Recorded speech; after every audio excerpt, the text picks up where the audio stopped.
This is London, apparently one of the safest cities around, where crime has gone massively down.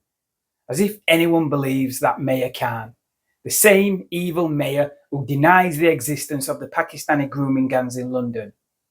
Why are they always using big sticks and weapons? Every time you see them rioting or fighting, they always have big sticks or knives, or anything else they can get their hands on. Well, it's the third world culture that we've imported, that's why. This is what they do back home. You bring the people here and you bring the culture along with them. I hope you're watching this, watching the cultural enrichment in all its glory, the joys of multiculturalism laid bare for all to see. This is a daily occurrence now in towns and cities up and down the country thanks to mass immigration. But of course, we are told it is something to celebrate. It's obviously a dispute over some design plans for the latest engineering project or some groundbreaking medical procedure. And the thing is, this could have easily ended in a fatality because the level of savagery is off the charts. Look at the level of persistence. Even though the guy is out, they still keep coming back trying to get at him to finish the job. And no doubt they would have if it wasn't for the intervention of the bystanders. Listen to this guy who was filming it. Single day is the same every single day. That's UK. I'm Brazilian, live in UK, but this place is becoming more crazy than Brazil.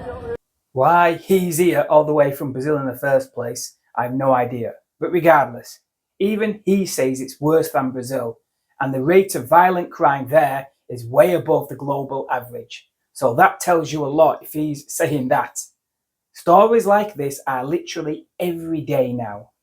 A man has been jailed for attempting to rape a young girl on a train. Abdulmanan Ali from Tajikistan sat opposite a 13-year-old girl on a train to London in June last year. The 50-year-old used a translator app to speak to her before she moved seats. British Transport Police said he followed her, sitting in an aisle seat so she was blocked in by the window. He subjected her to a prolonged sexual assault until the train arrived at London Fenchurch Street, where she fled onto another train and raised the alarm. Aliyev was found guilty in April of attempted rape, 2 counts of assault by penetration, and 3 counts of sexual assault. He was sentenced to 12 years in prison.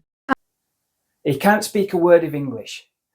Whoever let him into the country should be on trial for treason. It's madness, and we keep letting them in and housing them at the taxpayers' expense. It just shows the level of contempt the establishment has for the British people. And of course, we have all the do-gooders riddled with suicidal empathy who vote them in.